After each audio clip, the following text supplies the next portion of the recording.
again. So we all love food, and when we're hungry, we tend to do crazy things to get food. Like, for example, a torta made me fail a subject back on my last year of high school.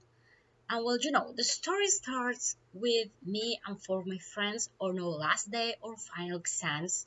We will have two exams a day. The first exam was real difficult, but we were done. And the second exam was pretty easy. Easy like we only needed to say present at the right time and give the homework book to our teacher. So you're probably asking, well, how you and your friend manage to fail on doing that simple task? Well, the thing is, we were hungry, so we decided to get food in between the two exams because we had a free hour. We wanted to have tortas, and we thought it was a good idea. Well, spoiler alert, it was a terrible idea. So one of us had a car, so we jump in the car and my friend, she drives us to the puesto of tortas. We buy everything, we were like super happy, we will have our tortas, we will be done with school, we will have our summer break and everything. So we go back to the school and a couple blocks away from there we saw a friends that are with backpacks and everything looking chill because they were done with summer and that.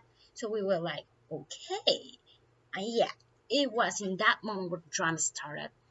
My friend drives us pretty fast to the school. We jump up to the car, leaving tortas inside there. We run to the second floor. We're trying to find our teacher. We finally find her in one of the halls. We stop her, and she looks us at the eyes. And with a really mean voice, she says, "You're officially failing my class."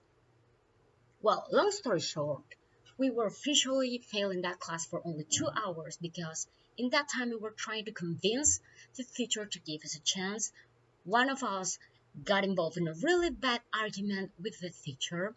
She told us that we were the worst and we will never have a future in college. Here I am. And well, at the end, she made us like apologize and almost beg her for her forgiveness. But yeah, we saved the class and we ate the most expensive tortas of our lives.